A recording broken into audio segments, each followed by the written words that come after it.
So after we install our DHCP, you can continue with PowerShell scripts, or you can go here um, to your server manager, click on the tools, and then you could see DHCP. Once you have installed any features in your Active Directory, you can see all the tools available here in the tools option, tools tab, which you can click on it, and you could see here.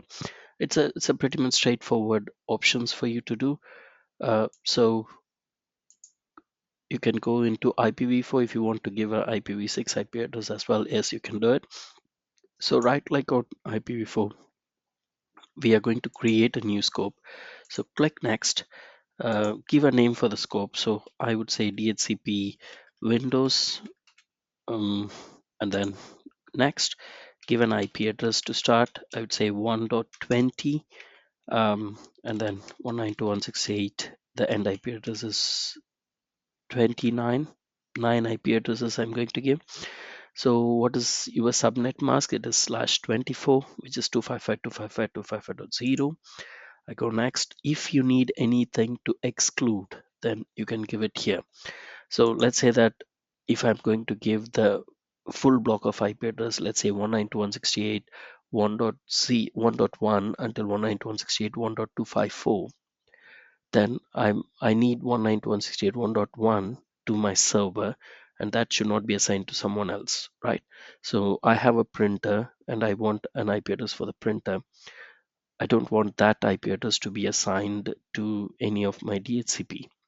So in that case, those are the IP addresses which we can exclude from the DHCP server to be issuing it. So here, for example, I would say 192.168.1.20 until 192.168.1.21, just for an example, because we are giving a range from 20 to 29. So in that 20 to 29 IP addresses, I don't want you to assign 20 and 21 to any of the computers, which means the IP address assigned for my clients would be starting from 22, right? So add. So if you don't want to add any exclusion, it is absolutely fine as well. So next, what is the lease days? You can make it by default 8 days or just 1 day every day. You can um, create another lease. It could increase the DHCP communication, DHCP traffic as well. However, in cases where you have guest DHCP, guest network where you assign DHCP and the guest won't be here for a lot of time, maybe for 2 hours, 3 hours every time the guests come in and go out. So that is where you can reduce the lease duration. So immediately when someone goes off, then there will be a new lease. So you could save a lot of IP addresses. It's a IP management. So here I give 1 day, and it asks me whether I want to configure the options. I would say yes, I want to configure the options. What is the router? What is the default gateway? It is going to be 192.168.1.1, which is my server. That is going to be my default gateway. When you go to your Windows machine, um, right? So when you go in here, ncpa.cpl, and then go to properties, you could see these options. So we have given a range of IP address here, 192.168.1.20 to 29, but you don't assign 20 and 21, which means anything after 22 can be assigned here. And we have given the subnet mask. Now we want to give the options, the additional values. What is the default gateway? What is the DNS and things? So that's what here we are doing. They are the new options. They are the additional options which we are to give. So it asks for a router, the default gateway. I've given 192.168.1.1, and then it asks for my parent domain, which is nitish.acca, and here you could see 192.168.1.1 is my DNS. It is the 192.168.127.2. I'm planning to route my packets through the server to the internet, so it is there as well, so it's fine. That would be the gateway actually for internet, right? If I want to add anything else, yes, I can add it. So when server, we pretty much don't use that at the moment, so it's fine. Do you want to activate the scope? It is very important for you to activate the scope. You can create multiple scopes, and every scope needs to be activated, right? So next and finish. So which means we have activated the scope.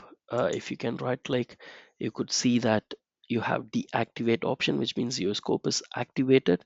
However, you see that it is still on a down arrow or red symbol, right? So it is not, we what we have done is we have just configured DHCP, and here you could see the reference. It says that authorize your DHCP server, because this DHCP, if you are doing your DHCP before you add a domain controller, then you might not need to authorize the DHCP server, because you are now part of a domain controller. You are having your DHCP server as part of your domain controller, which means this DHCP server must be authorized in the Active Directory before it can, go and issue IP addresses. So that is a kind of a security which says that, okay, I am an Active Directory, I have to authorize you, kind of thing, right? So you go to the domain, right click and authorize. So once you have authorized it, and now you could see that there is a green tick, which means your DHCP is working, right? So it is now, it could send DHCP request. It would say that I'm the DHCP server. If anyone is requesting for DHCP, it would respond to it. So let's go to the scope, and you could see the pool of IP address here: 122.20, 1.22, 1.29, and 20 and 21 are excluded. IP address list, we don't have anything leased now.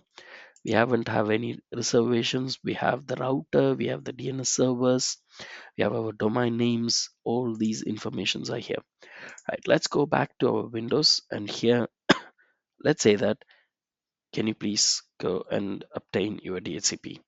If we have Wireshark, if you can install Wireshark, and then you can capture the packets and see how the communication between the DHCP works. It's really good for you to see the DORA process which is coming up, right? Which we discussed in our lecture, right? So let me say uptime DNS and DH server automatically. Okay, and I would close it. Let me now open my command prompt and say ipconfig. It should now pick up the IP address and see. Now it has the DHCP IP address. It says 192.168.1.22, which is the first IP address which it can assign. And then you could see the gateway here. You could see who's the DHCP server, and you see the DNS server as well. So pretty much we are done with the DHCP. If you refresh your lease, you could see that you have the lease up. So it says that 192.168.1.22 is leased to client s1.nitish.acca, and it will expire at this particular time. So you can have it. So you don't want to, if you have 100 computers, you don't want to go and issue IP addresses to every computers. You can have a DHCP server. It could assign the IP addresses for it as well. So which means here we have done this part of DHCP as well, right? So in SDC, yeah, so we have done the DHCP here, and we have assigned the clients to have a DHCP. So the only part which we have left here in our SDC, the Windows server, is mounting the second disk drive.